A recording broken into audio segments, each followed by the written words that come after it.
컨딩에서 둘째 날 아침이 밝았습니다. 첫 번째 코스는 국가산림휴양지. 컨딩 국가산림휴양지까지 오토바이로 이동합니다. 버스 정류장에서 컨딩 국가산림휴양지까지 오토바이로 15분 소요됩니다. 컨딩 국가산림휴양지에 도착했습니다. 산호초숲과 열대우림을 함께 볼 수 있는 제2 대만 국가산림휴양지입니다. 주차장 요금은 대형 차량 80달러, 승용차 등은 50달러이니 참고하세요. 정문 앞 컨테이너 매표소에서 티켓을 구매하면 되는데요. 성인 기준 평일은 100달러, 주말 및 공휴일은 150달러이며 현금과 신용카드 모두 사용할 수 있지만 이지카드는 사용할 수 없어요. 발권을 완료하면 한 장짜리 지도와 함께 코스 설명을 해주시는데요. 영어를 잘하시고 천천히 설명해 주셔서 알아듣는 데에는 무리가 없었습니다. 입구 앞에서 검표를 하니 표를 들고 입장하세요. 가장 먼 포인트까지 다녀오면 2~3시간은 소요된다고 안내해 주셨는데 제가 직접 걸어보니 1시간 30분이면 충분히 다녀올 수 있더라고요. 포기하지 말고 꼭 끝까지 다녀오시는 것을 추천드려요. 입구에서 왼쪽은 숲길, 직진 방향은 아스팔트 오르막인데요. 왼쪽 숲길로 가셔야 예쁜 풍경들을 감상하며 올라갈 수 있으니 참고하세요. 컨딩 국가산림휴양지는 1200여 종의 열대식물들과 한국에서는 볼 수 없는 독특한 나무들을 만나볼 수 있는데요. 줄기들이 주렁주렁 달린 게 영화 아바타의 한 장면을 보는 것 같죠? 이 줄기들은 사실 공중뿌리인데요.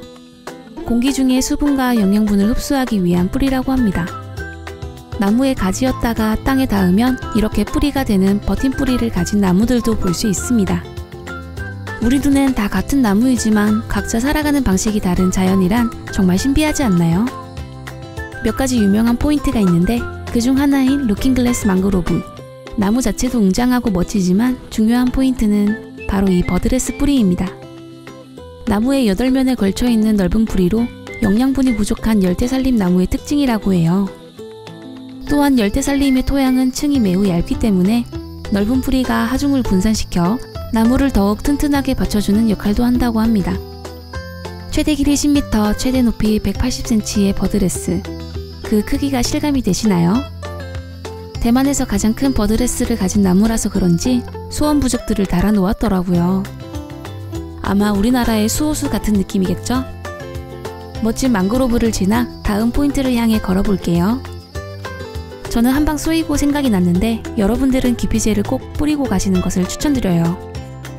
산이라고 해도 대만의 후텁지근함이 밀려오지만 조금만 참고 올라가다 보면 동화 속에 들어온 듯한 신비한 분위기의 석회암 지형을 볼 수 있습니다. 아무리 봐도 산인데 어떻게 석회암이 있는지 궁금하시지 않나요? 사실 이 휴양림은 산호와 조개가 살던 바다 정원이었다고 합니다. 그런데 50만 년 전 지구판의 이동으로 산이 되었다고 합니다. 그래서 현재는 열대우림, 석회암 지형, 산호초숲으로 이루어진 아주 독특한 생태계를 가지게 되었다고 합니다. 석회암 사이를 오르다 보면 해발 290m에 위치한 페어리 케이브, 교정 동굴이 나옵니다. 이렇게 높은 산중턱에서 동굴을 보게 될 줄은 누가 감히 상상이라도 했을까요? 페어리 케이브는 윗부분은 좁고 아랫부분은 넓은 삼각형 모양의 137m 길이를 가진 동굴이라고 하는데요. 지하수, 빗물 등의 유입으로 이산화탄소와 탄산칼슘이 녹으며 만들어진 부처님 귀, 연꽃 등을 닮은 다양한 모양의 석순, 종류석 등도 볼 수 있습니다. 동굴은 물론 산림에 있는 나무들도 대만 헝춘 지역에서만 자생하는 나무라고 하니 컨딩을 여행하게 되신다면 이 황홀한 대자연을 꼭 눈으로 확인해보세요. 내려올 때는 올라간 방향과 다른 아스팔트 길로 내려오면 보다 빨리 내려올 수 있으니 참고하세요. 이제 오토바이를 타고 다음 장소로 이동할게요.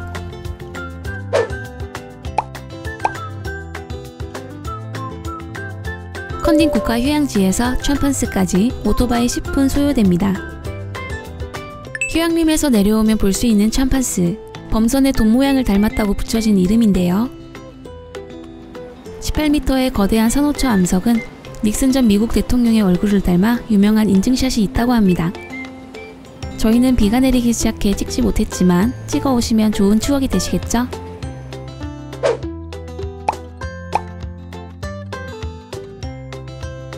대만의 가장 남쪽을 가기 전 점심을 먹기 위해 들린 아수해선. 해산물 요리 전문 로컬 식당입니다. 사실 컨딩에는 이렇다 할 식당들이 많이 없는데요. 그래서 오히려 다듬어진 화려함보다 로컬의 정취를 느끼기 좋은 관광지입니다. 이곳도 역시 전문 식당이라기보단 가정집에서 운영하는 식당의 개념이었어요. 간이 냉장고에 대만산 해산물이 가득하고 가격을 적어두었는데요. 무슨 생선인지 모르지만 하우츠라고 하셔서 선택해봤습니다. 혹시나 몰라 뿌야오 샹차이도 잊지 않고 말씀드렸어요. 우뭇가사리 같은 시원한 웰컴 드링크.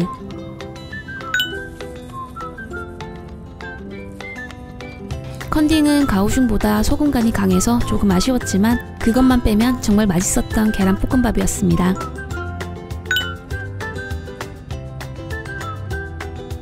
무슨 생선인지 아직까지 알 수 없지만 부드러운 속살이 일품이었던 생선구이.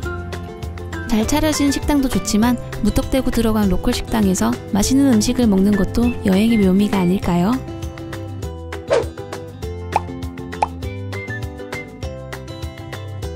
맛있게 먹고 다음 장소로 이동합니다.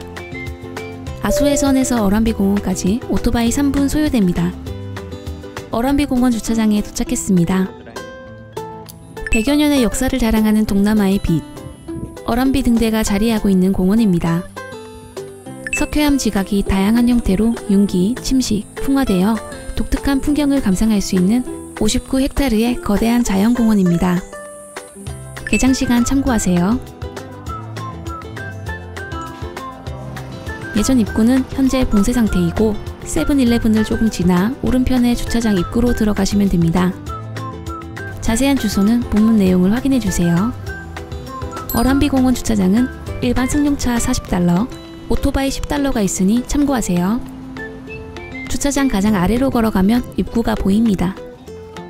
양옆으로 어란비 등대를 주제로 한 예쁜 기념품들을 판매하고 있으니 관심 있으신 분들은 구경해보셔도 좋을 것 같았어요.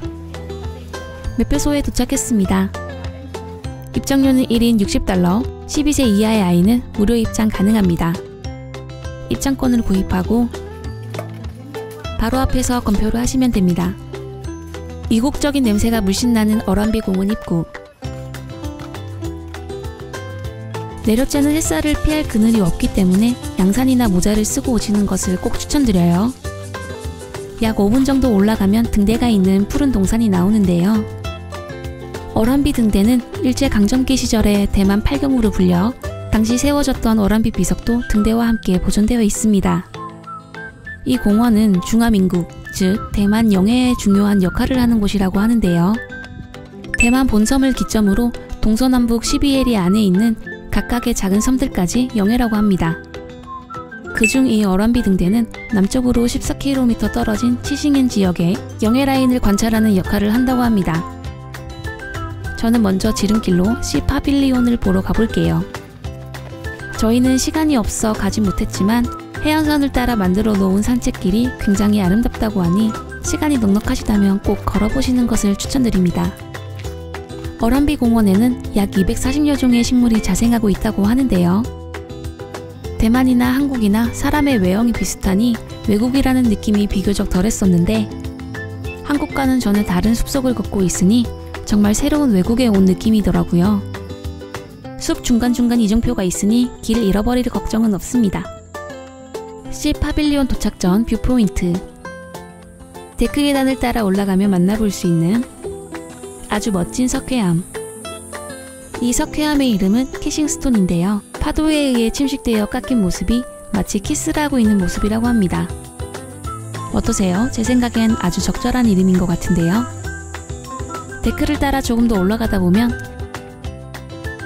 대만 남쪽 바다를 한눈에 담을 수 있는 멋진 전망대에 도착합니다. 저희가 갔던 대만의 우기에는 맑은 날을 보기 어려웠지만 맑은 날에 온다면 더욱 아름다웠을 광활한 바다의 풍경. 우뚝 솟아있는 봉우리는 다지엔산의 거대한 바위로 오전에 방문했던 컨딩 국가산림 휴양지에 있는 산인데요. 컨딩 지역에선 어디서나 볼 수 있는 랜드마크라고 생각하시면 됩니다. 벤치가 있으니 잠시 앉아서 땀을 식힌 후 등대로 다시 돌아갈게요. 이곳도 숲속이다 보니 기피제를 미리 뿌리거나 긴팔을 입으시는 것을 추천드립니다. 저는 여기서 어떤 벌레에 물렸는지 일주일 동안 팅팅 부어있더라고요. 등대 입구 앞에는 작은 편의점도 있으니 참고하세요. 어란비 등대에 도착했습니다. 광도 180만 촉광, 대형 4급 회전 렌즈를 장착하고 있고 30초에 한 번씩 회전하는 등대의 빛은 20페리 거리에서도 볼 수 있다고 합니다. 초입에서 설명드린 대만 남쪽 해역의 기준인 치싱엔 지역은 해류가 매우 강하여 많은 선박들이 난파당하는 지역이라고 하더라고요. 그래서 이렇게 강한 촉광의 등대가 필요하지 않았을까 싶었습니다. 등대 앞 건물에 작은 박물관이 있는데요. 등대에서 사용했던 소모품들을 전시해 두었습니다. 이 작은 전등이 180만 촉광이나 품는다니 너무 신기하지 않나요? 다들 이렇게 사진을 찍길래 얼굴이 엉망이지만 저도 사진을 남겨봤는데요. 사진을 찍으실 분들은 C 파빌리온을 가기 전 뽀송한 상태로 먼저 찍고 가시는 것을 추천드려요. 구경을 마쳤으니 다음 장소로 이동할게요. 한번 나가면 다시 돌아올 수 없는 출구니 신중하게 결정하고 나가세요.